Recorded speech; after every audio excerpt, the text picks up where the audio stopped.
اوم نصیحت د قرآن کریم تلاوت.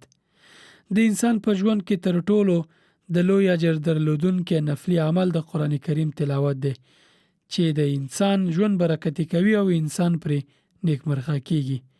رسول الله صلی الله علیه وسلم فرمایي: اقرأوا القرآن فإنه يأتي يوم القيامة شفيعا لأصحابه.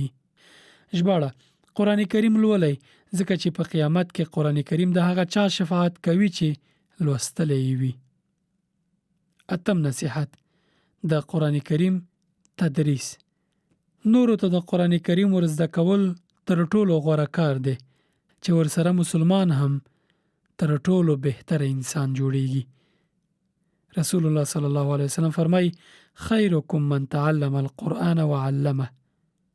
ژباړه: په تاسو کې تر ټولو غوره انسان هغه دی چې قرآن کریم په خپله زده او نورو ته یې ورزده کړي.